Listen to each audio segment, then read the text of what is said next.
السلام علیکم. فضل شمالی والیم او تاسو ته ښه راغلاست وایم. نن ورځ به د انګلیسي دویمه زمانه پرزنت کنټینیوس ټنس یعنی حاضره جاری زمانه وایو. مونږ سره اوسئ. پرزنت کنټینیوس ټنس ساختمان سبجیکٹ پلس ایز ایم آر پلس ورب پلس آئی ان جی پلس کامپلیمنٹ.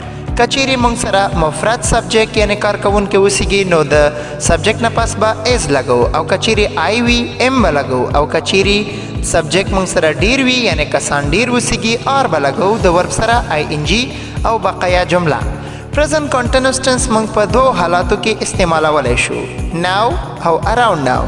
ناو هر هغه عمل چې اوس دستي جاری وسیږي د ناو په نوم باندې یادیږي، لکه علي از ټیچینګ د کلاس ناو. علي اوس دستي لګیا ده د انګلیش ټیچینګ کوي، یعنی د علي د عمل انګلیش ټیچینګ اوس دستي د جریان په حالت کې ده. او اراوند ناو هر هغه عمل چې یو څو سکنډه پس د جریان په حالت کې کیږي د اراوند ناو په نوم باندې یادیږي. لکه زه وایم چې احمد په وایټ بورډ یا په تخته باندې لیکل کوي، لکه هغه لیکل شروع کړي نه دي خو غواړي چې لیکل شروع کړي، یعنی په 2-3 سکنډو کې بعد د علي لیکل په وایټ بورډ باندې یعنی په سپینه تخته باندې شروع کیږي. دا هم د پرزنت کنټینیوس ټنس اراوند ناو اکشن په نوم باندې یادیږي. دا و پرزنت کنټینیوس ټنس په ساده او ډیر اسانه لهجه. امید لرم چې په درس پوه شوي اوسئ.